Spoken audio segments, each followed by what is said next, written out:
Bonjour et bienvenue à Première Ligne, la série balado du Réseau 1 Québec. L'endroit où la voie de la recherche et la clinique se rencontrent. Je suis Dr. Emma Glazer, votre animatrice, et j'utilise le pronom « elle ». Je suis clinicienne, chercheur et parfois aussi patiente. Bienvenue à ce nouvel épisode balado de Réseau 1 Québec. Aujourd'hui, on va parler d'un sujet fort manquant dans la littérature et l'enseignement médical, la santé des trans et non-binaires. On va commencer avec un cas. Vous travaillez au son rendez-vous et vous avez un patient devant vous. Les agentes ont écrit dans la petite note que ce patient veut avoir le pronom « il », même si son RAMQ est différent. Il vient puis il vous dit que son endocrinologue est parti à la retraite, il n'a plus personne pour renouveler son testostérone. Qu'est-ce que vous faites? Avec moi pour parler de ce sujet, je suis très heureuse d'avoir Dr. Erin Luxenberg, qui est médecin de famille, qui pratique les soins de diversité de genre au Centre Meraki. Bonjour Erin. Bonjour, merci. Mon prénom est elle. Et avec moi, j'ai un patient partenaire, Noam, qui est un membre de la communauté trans et non-binaire. Allô Noam? Bonjour, j'utilise le pronom « il ». Je vais faire une mise en garde. Noam va exprimer ses opinions, mais ce ne sont pas les opinions de toutes les personnes trans et non-binaires. Les objectifs de la journée, c'est de vous mettre à l'affût de comment être un médecin sensible. Ensuite, on va parler de l'hormonothérapie, puis ensuite, on va parler de tout ce qui est soins préventifs en première ligne pour les personnes trans et non-binaires. On va commencer par les choses de base. Noam, est-ce que tu peux nous décrire un petit peu les définitions qui sont importantes quand on parle de santé trans et non-binaire? Oui, donc je vais mettre en définition 3 termes, le sexe, l'identité de genre et l'expression de genre. Donc, pour commencer, le sexe. Le sexe représente les différences biologiques entre les corps. C'est qui nous est attribué à la naissance en fonction de caractéristiques chromosomiques, génétiques, anatomiques ou biologiques. Par exemple, moi, mon sexe biologique assigné à la naissance était féminin. L'identité de genre. L'identité de genre, c'est comment qu'on s'identifie et comment qu'on comprend notre propre genre. Si je me donne un exemple, moi, mon identité de genre est non-binaire et transmasculin. L'expression de genre, c'est ce qui est physique, comment qu'on exprime notre identité aux autres personnes alentour de nous. Donc, si je me prends un exemple, moi, mon expression de genre est masculine. Si on résume les trois, donc le sexe, c'est ce qui est assigné à la naissance. L'identité de genre, c'est comment qu'on comprend notre propre genre. Et l'expression de genre, c'est comment qu'on l'exprime aux autres autour de nous. Fait que, Noam, si moi, je te regarde dans la rue, Ouais. moi, je trouve que tu as l'air d'un homme, et ça, c'est ton expression de genre. Exactement. Toi, Noam, tu t'identifies comme non-binaire. Est-ce que tu peux définir non-binaire pour nous? Oui, la non-binarité, c'est s'identifier ni comme étant femme, ni comme étant homme, qui sont les deux genres binaires qu'on connaît. La non-binarité, ça veut pas nécessairement dire que tu as une expression de genre androgyne aussi. C'est important d'enlever les stéréotypes que la non-binarité, c'est comme un middle ground ou un milieu entre les deux genres binaires ou les deux sexes assignés à la naissance. Une personne non-binaire peut avoir une expression de genre plus féminine ou plus masculine ou androgyne. Donc, c'est important de ne pas assumer le genre d'une personne selon comment la personne s'habille ou s'exprime. Qu'est-ce que tu aimerais qu'un professionnel de la santé fasse pour que tu te sentes bien accueilli dans ton identité de genre? Je pense qu'à la base, ça serait de demander les pronoms.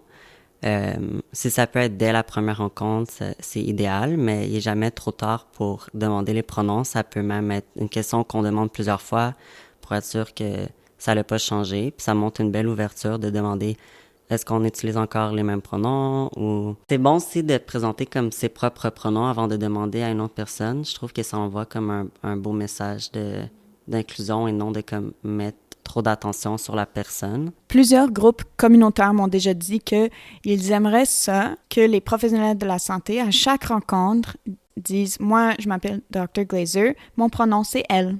Erin, est-ce que tu peux nous parler de cis? Qu'est-ce que ça veut dire cis?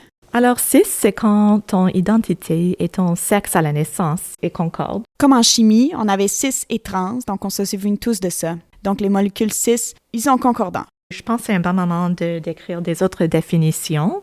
comme dysphorie de genre et soins affirmant le genre, et ça peut nous aider quand on fait le soin clinique. Dysphorie de genre, c'est l'inconfort ou détresse engendrée par une disparité entre l'identité de genre et le sexe assigné à la naissance. Et soins affirmant le genre, c'est qu'est-ce qu'on fait à la clinique, à soutenir la prestation de soins sécuritaires sur le plan culturel pour les personnes trans, avec une vision de partenariat avec les patients et leurs proches. On a déjà discuté de l'importance de ne pas assumer l'identité de genre de la personne devant nous.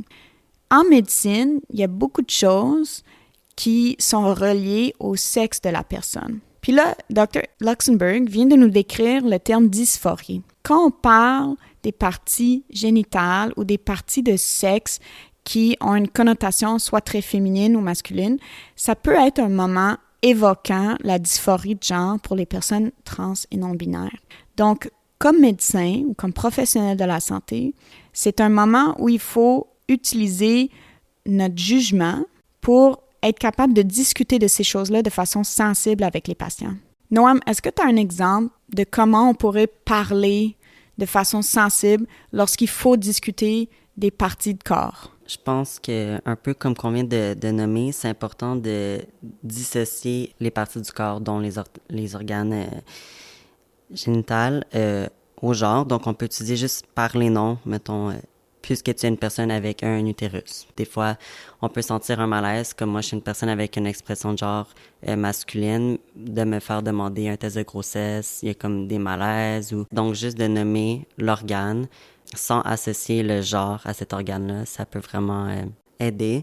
Donc, par exemple, si on avait à te prescrire un test de grossesse, ça serait intéressant qu'on dise « Noam, puisque tu as un utérus, et qu'il y avait un contact avec du sperme, exemple, il faut que, médicalement, que je te prescrive un test de grossesse. » Ouais, ça serait une bonne façon de le mettre en mots.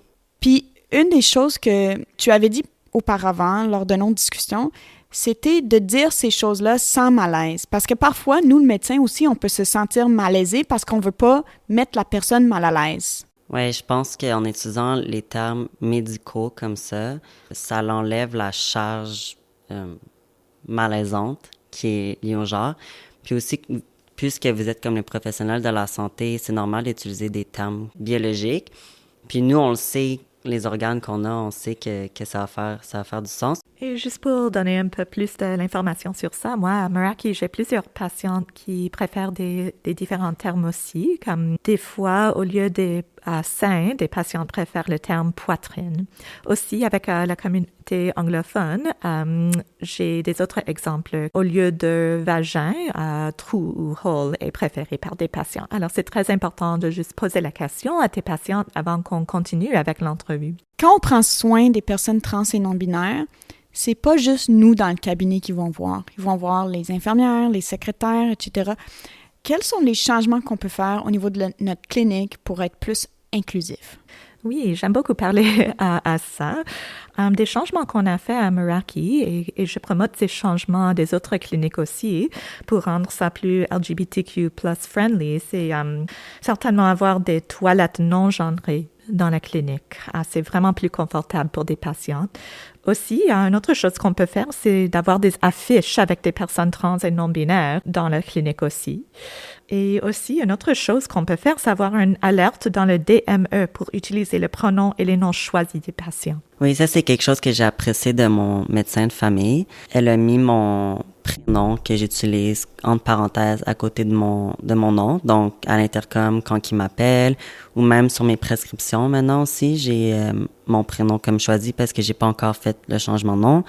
Puis, c'est ça aussi, les pronoms, elle les respecte. J'imagine qu'elle a mis une note dans son dossier pour s'en rappeler, mais c'est vraiment quelque chose qui aide.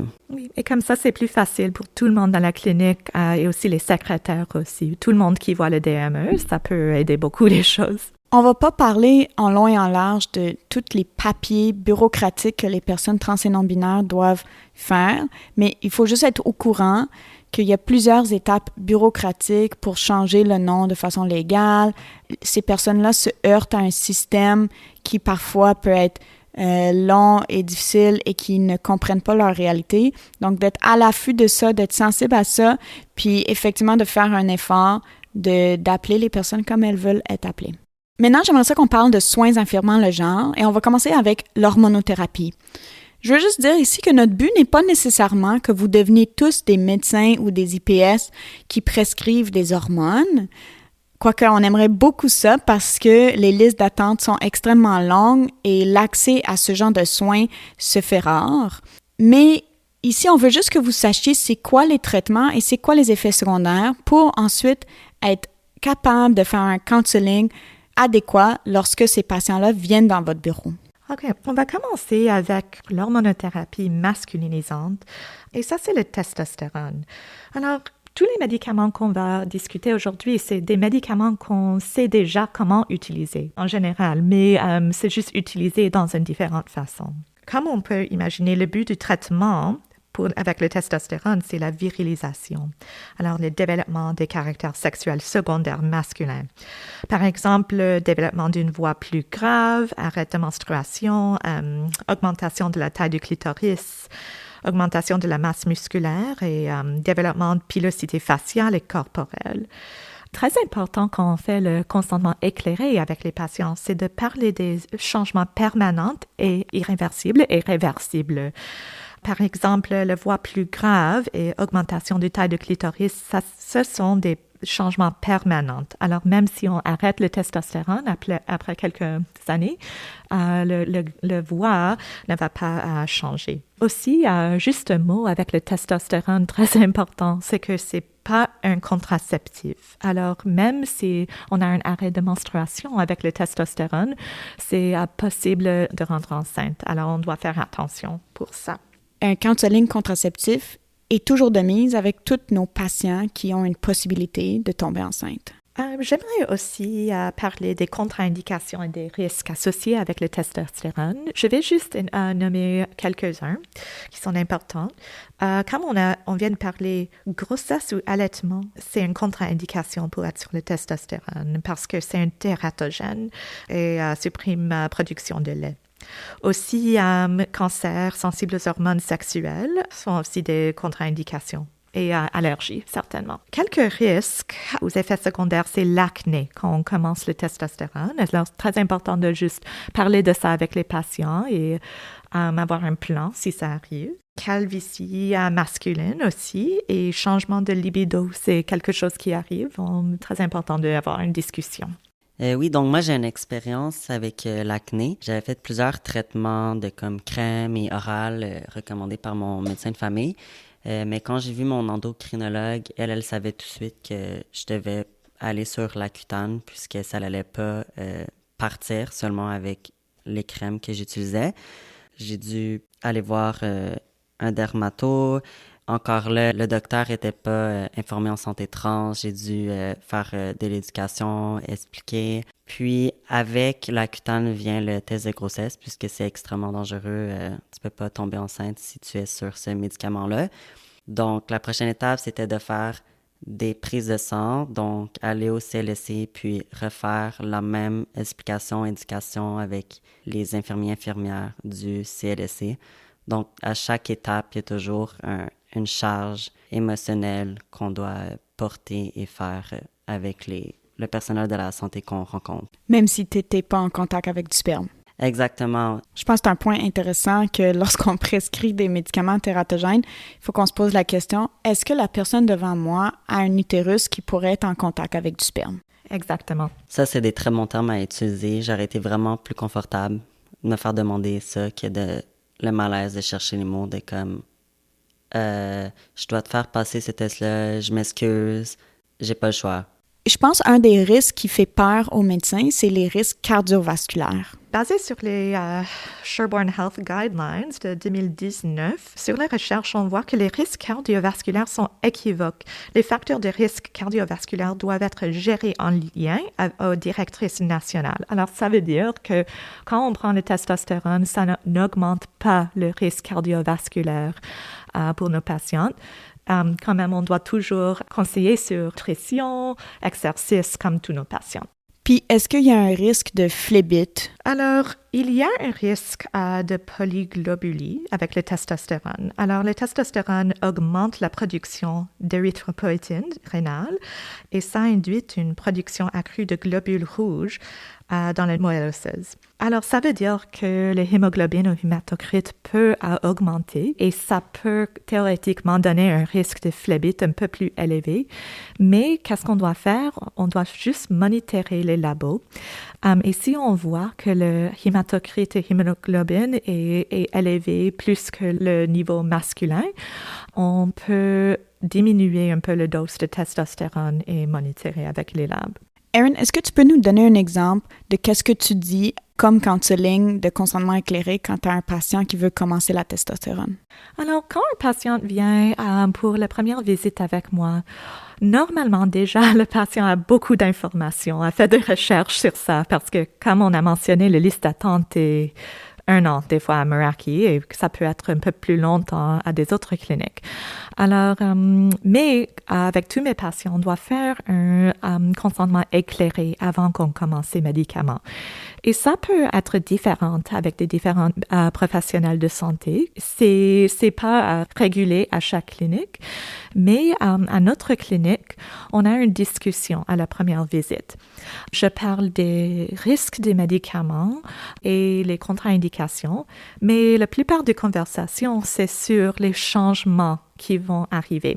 Dans les changements, exemple changement de la voix, combien de temps est-ce que ça prend avant que les changements de virilisation prennent effet, par exemple? Ça, c'est une question très importante parce que les patients veulent commencer les hormones tout de suite, avoir les changements tout de suite et je comprends, ça prend beaucoup de temps pour rendre à cette place à la clinique, mais c'est très important et c'est partie de leur consentement éclairé pour noter que les changements, ça prend du temps. OK? Les premiers changements, comme le voix qui rend plus grave, ça commence environ 3 et 6 mois, mais ça peut prendre un peu plus longtemps, dépendant sur le dose qu'on commence avec.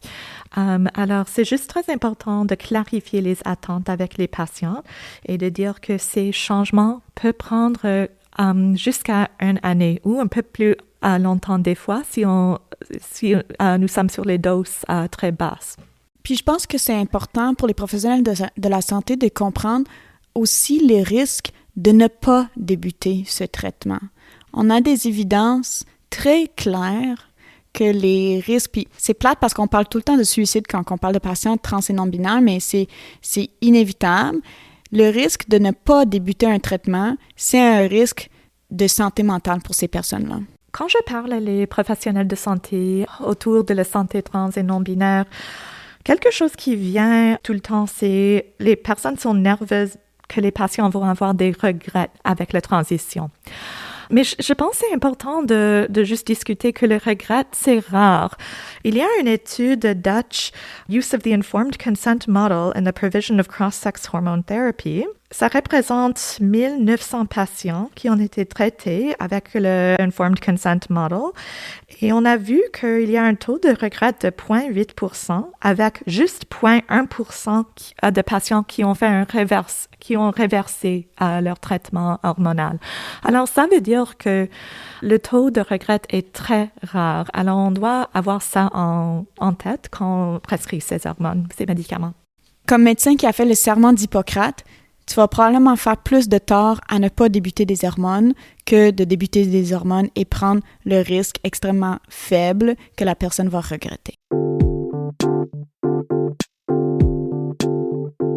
Mettons qu'un patient a déjà fait sa transition avec un médecin plus spécialisé, comme toi, Erin, ou un endocrinologue, mais que il n'est plus suivi dans une clinique spécialisée et il veut juste renouveler, il est stable, il y a eu ses changements, il est bien, puis il veut juste renouveler ses médicaments. Qu'est-ce que le médecin doit connaître en termes de renouveler la testostérone? Pour le testostérone, c'est juste simplement des labos annuels. C'est le testostérone total qu'on doit commander, un FSC, Et si on n'est pas sûr avec le dose, on peut aussi commander le estrogène, le estradiol. Et quand on interprète les résultats, on doit regarder si le testostérone total, c'est dans le niveau masculin, basé sur les normes du labo. Normalement, un testostérone masculin, c'est 8 à 30. Alors, si c'est dans ce niveau-là, c'est correct. Mais exemple que tu as un résultat de 6, mais que la personne reste satisfaite de sa dose. Oui, si la personne est satisfaite, ça, c'est qu'est-ce qu'on veut. On traite le patient, on ne traite pas les numéros. Et pour la FSC, ce qu'on suit, c'est surtout l'hématocrit. On ne veut pas que l'hématocrit soit trop élevé pour le risque de CAIO. Exactement. OK, maintenant, on va parler de l'hormonothérapie féminisante. Alors, c'est un peu plus compliqué, juste parce qu'on doit utiliser normalement 2 médicaments. Alors, on utilise l'estrogène. Ça peut être oral, injection, patch ou gel. Et on aussi utilise un bloqueur, un anti-androgène. La raison qu'on utilise les deux, c'est parce que, comme on sait, avec les traitements pour les femmes cis-ménopausées, c'est un peu dangereux pour utiliser les doses très élevées pour l'estrogène. Alors, quand on utilise les anti-androgènes, on peut utiliser les doses, une dose un peu plus basse de l'estrogène qui n'ont pas un risque élevé pour les CAIO. Comme pour l'hormonothérapie masculinisante, on doit avoir une discussion avec nos patients par rapport aux changements et risques pour l'hormonothérapie féminisante.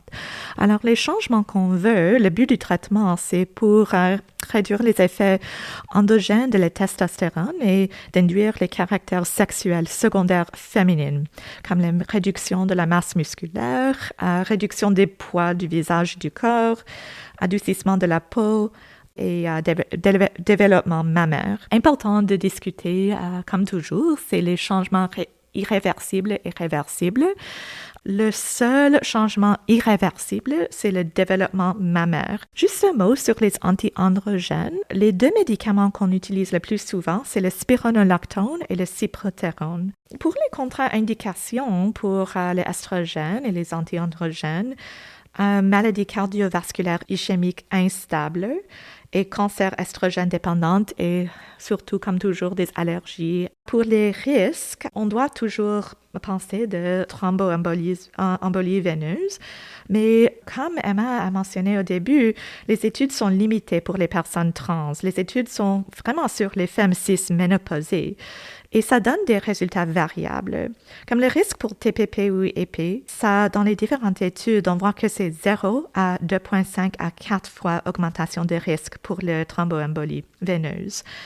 Mais les formes transdermiques d'estrogène, comme le patch, c'est plus sécuritaire. Alors, avec mes patients un peu plus âgés, en haut de 50, normalement, j'utilise le patch, qui est plus sécuritaire. Donc, tout comme une femme ménopausée qui a des risques cardiovasculaires, où est-ce qu'on va prioriser les formes transdermiques, c'est la même chose que tu fais avec tes patients trans. Exactement. Je veux juste souligner ce point. Lorsqu'on parle de santé des personnes trans et non-binaires, il y a une lacune dans la littérature. Ça commence, les études qui incluent des personnes trans et non-binaires dans les études, mais il y a très peu d'essais randomisés cliniques faits avec cette population, très peu d'études de cohorte qui sont capables de nous parler franchement de mortalité, de risque cardiovasculaire. Donc, il faut garder ce bémol en tête. Souvent, notre counseling des risques et bénéfices est tiré de la littérature des personnes cis-ménopausées. Quand tu as une personne qui prend de l'estrogène, puis exemple le spironolactone depuis un certain temps, qui est stabilisée, qui est heureuse avec ces changements, c'est quoi les labos qu'on doit surveiller? Pour les labos annuels, on doit faire le testostérone total pour assurer que c'est supprimé et le estradiol pour assurer que c'est dans le niveau féminin. Autre laboratoire PRN au besoin, comme j'ai dit, on utilise des fois le spironolactone comme un anti-androgène. Alors, comme on sait, on doit faire les électrolytes aux bases et au besoin. Comme si on a un changement du dose, on doit faire les électrolytes pour monitorer le potassium, le sodium. Vous faites votre bureau et vous avez une prise en charge d'une patiente sur le guichet d'accès pour un médecin de famille. La personne vient dans votre bureau, Elle a une expression de genre comme femme, elle a une identité de genre comme femme, mais elle vous révèle qu'elle est sur des hormones féminisantes parce qu'elle a fait sa transition il y a de là plusieurs années. Elle a 50 ans. Vous vous posez la question, mais quel genre de soins préventifs est-ce que je dois offrir à cette patiente? Quand on a des patients qui viennent pour une prise en charge, on doit penser à leur identité de genre et les médicaments qu'elle prend. Par exemple, pour cette cas-ci, c'est une femme de 50 ans. Alors, on doit évidemment penser de tous les soins primaires comme FIT test pour cancer colorectal, on doit penser de diabète, de cholestérol, mais aussi qu'est-ce qu'on fait pour les mammographies, par exemple. Un exemple pour ça, c'est que si le patient est sur le estrogène pour plus que 5 ans et elle a plus de 50 ans, on fait une mammographie chaque 2 ans pour les femmes âgées 50 à 74 ans. Et ça, c'est basé sur les lignes directrices de Sherborne Health Guidelines 2019. Donc, ici, pour cette patiente-là, dans le fond, on va faire hémoglobine glyquée, cholestérol. Là, on a compris qu'on devait faire une mammographie, même si à la base, cette personne-là, son sexe assigné à la naissance était masculin, mais ça fait plus de 5 ans qu'elle prend de l'estrogène. Il y a un développement mammaire. On doit faire une mammographie. On fait un FIT test, etc. Juste pour le cholestérol, je veux revenir là-dessus. On va calculer notre risque Framingham. Est-ce qu'on met que c'est un homme ou une femme pour son risque cardiovasculaire? Pour son risque cardiovasculaire, c'est une bonne question. On utilise femme pour cette patiente parce qu'elle est sur l'estrogène pour plus que 5 ans. Elle a des caractères sexe secondaires féminines. Alors, pour des risques comme le Framingham Risk, on utilise boîte féminine. Quand est-ce qu'on mettrait masculin, exemple? On met masculin si le patient n'est pas sur les hormones féminisantes. Cette personne-là n'a pas besoin de pap test parce qu'elle n'a pas d'utérus. Puis là, la densité osseuse. Normalement, je commencerai à 65 ans. Est-ce que le fait de prendre des hormones change notre approche au niveau de la densité osseuse? Oui, ça peut changer notre approche. Je vais juste expliquer un peu. Ça peut être un peu compliqué. Alors, on doit faire le DMO pour toutes les femmes transféminines plus de 65 ans, comme normal pour tous nos patients, mais il y a des exceptions. On doit faire ça plutôt chez les personnes ayant un faible taux d'hormones. Par exemple, pour des patientes agonadiques qui ont une orchidectomie et des hormones à faible dose ou sans hormones plus que 2 ans, on doit considérer de faire le DMO plus tôt que 65 ans. Donc, si la personne a fait une chirurgie pour enlever certaines parties génitales qui génèrent des hormones, mais qui par la suite n'a pas débuté, exemple de l'estrogène, cette personne-là se mérite d'avoir une ostéodensitométrie plus tôt. Oui, c'est ça. En général, pour prévention de l'ostéoporose, tous les patients trans et non-binaires sur hormonothérapie doivent avoir un apport quotidien de 1000 unités de vitamine D et 1200 mg de calcium, total de l'alimentation et de suppléments. Si on a un patient devant nous qui a un risque de tomber enceinte, c'est-à-dire qu'elle a un utérus puis qu'elle est en contact avec du sperme, ou que lui, il est en contact avec du sperme, il faut parler de contraception. Comme on a dit, la testostérone n'est pas un contraceptif et on a plusieurs options. Un stérilet Mirena, ça peut être intéressant parce que ça, on peut avoir l'aménorrhée souhaitée, mais ça peut être encore quelque chose de sensible, de dysphorique, d'avoir un examen gynécologique. Donc, il faut juste présenter toutes les options. Et définitivement, il ne faut pas oublier de parler de risque d'ITS, puis de tester les ITS. Noam, est-ce que tu peux nous raconter quelques bons coups que tu as vécus de la part des professionnels de la santé? Oui, avec ma médecin de famille, elle a vraiment été respectueuse d'utiliser les bons pronoms et le bon prénom. Donc, ça, c'est le point que j'ai apprécié de mon médecin de famille. Sinon, quand j'ai commencé mon suivi avec une endocrinologue, elle m'avait proposé de faire mon pap test tout de suite, puisqu'elle savait que elle était formée pour que ça soit plus inclusif. Elle avait déjà l'expérience avec des patientes trans, donc ça m'a évité d'aller le faire avec une autre personne. Puis qu'est-ce qu'on peut faire pour rendre un pap test moins désagréable? Un peu comme Erin parlait plus tôt, de demander les termes à utiliser, d'utiliser le nom des organes. Je pense que c'est la façon la plus inclusive de faire un pap test. Puis pour les personnes qui prennent de testostérone, il faut penser à l'atrophie vaginale qui va faire que le test peut être plus difficile et douloureux. Et parfois, on peut prescrire, exemple, du Vagifem une semaine avant le pap test pour rendre ça moins difficile.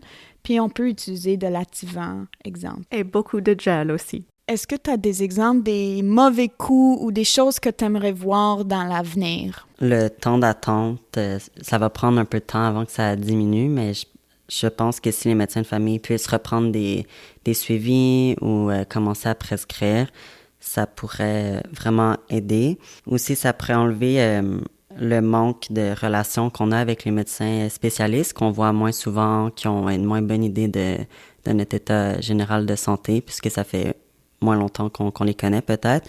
Donc, enlever un peu la confusion de si moi j'ai un problème de santé, quel médecin je dois aller voir. J'ai souvent joué au ping-pong entre mon endo et mon médecin de famille. Comme par exemple pour l'acné, je suis allé voir un, l'autre m'a dit d'aller voir l'autre. L'endo ne pouvait pas faire ma prescription pour le dermato, donc je suis retournée voir le médecin de famille. Donc, éliminer la confusion entre les médecins et l'éducation en santé trans, de voir nos médecins comme une source d'information plutôt que d'aller les informer nous-mêmes ou de faire nous-mêmes nos recherches par Google. Ou il y a beaucoup de désinformation sur les internets aussi, donc je pense que ça pourrait être plus sécuritaire d'avoir nos informations par nos médecins que de lire sur Internet ou entre nous. Aussi, juste s'assurer qu'il y a toujours un suivi. Donc, par exemple, moi, je suis tombée sans suivi par mon endocrinologue, sans avoir eu d'avis. Et ça, c'est notre but aujourd'hui, pour que les médecins de famille deviennent plus à l'aise en santé trans. Alors, on ne fait pas de ping-pong, comme tu as dit, à 3 ou 4 médecins en général. Je pense que c'est important de souligner, on ne peut pas tout connaître en médecine familiale. Et c'est sûr que quand nos patients nous viennent avec des conditions plus rares sur lesquelles on n'a pas été formé, c'est correct aussi de dire « je le sais pas ». Puis les patients veulent entendre ça de leur médecin. Je le sais pas, mais je vais faire un effort pour aller voir, pour m'informer. C'est notre devoir et notre obligation devant tout patient devant nous de faire un effort, de comprendre sa réalité dans sa vie quotidienne et sa réalité médicale. Ça créerait un sentiment de comme soulagement de dire je sais pas, mais je vais aller m'informer plutôt que juste je sais pas. Puis c'est comme si on n'était pas pris au sérieux ou que notre demande était plus superficielle que plutôt comme un problème de santé. À Meraki, c'est une clinique spécialisée. Alors, j'ai plusieurs patients qui ont un médecin de famille en général, qui ne sont pas à l'aise de prescrire les hormones. Alors, ça, c'est la raison qu'il vient à moi. Mais quand je commence les hormones, plusieurs de mes patients sont sur l'hormonothérapie maintenant pour plusieurs mois, plus qu'1 an. Et le suivi, c'est vraiment facile. On connecte 1 fois par année. Je fais les suivis des bilans et c'est tout. Alors, je pense qu'est-ce qu'on peut faire dans le futur, c'est, oui, les patients pour débuter les hormones peuvent venir chez une clinique spécialisée et après, quand tout est stable, quand tout roule, les patients peuvent retourner chez leur médecin de famille avec des instructions à comment faire les prises de sang, les risques et les doses, quoi monitorer, etc. J'aimerais juste conclure avec un appel à l'action. Comme vous avez pu entendre, l'accès aux soins pour les personnes trans n'est pas facile. Ces personnes-là se heurtent à beaucoup de barrières dans le système de santé. Ils ont souvent des expériences négatives avec le système de soins. Et nous, en première ligne, on est les mieux placés pour s'informer, pour s'éduquer, afin d'offrir des soins de santé globaux et inclusifs à cette population. Au fin de journée, les patients veulent un médecin qui donne du soutien, qui écoute à leurs besoins. Alors, je pense qu'un médecin de famille, on est bien placé pour travailler avec cette population. Merci beaucoup, Erin et Noam, d'avoir été là avec moi. Merci, c'était vraiment intéressant pour avoir cette discussion. Merci à vous deux d'avoir créé cet espace-là. Je pense que ça va aider à changer les choses, puis ça me donne espoir que les générations après la mienne vont avoir une accessibilité mieux. Merci d'avoir été avec nous pour cet épisode de notre balado diffusion. Cette série est produite par moi-même, Emma Glazer, avec la musique de Lee Rosevere.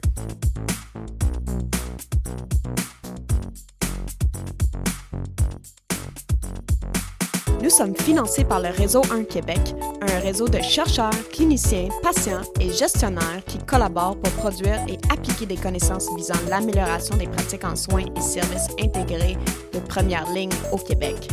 Le Réseau 1 vous offre une panoplie de services, appels à projets, soutien à la recherche, webinaires et événements spéciaux et plus encore. Pour en apprendre davantage, visitez le www.réseau1quebec.ca. D'ici là, prenez soin de vous.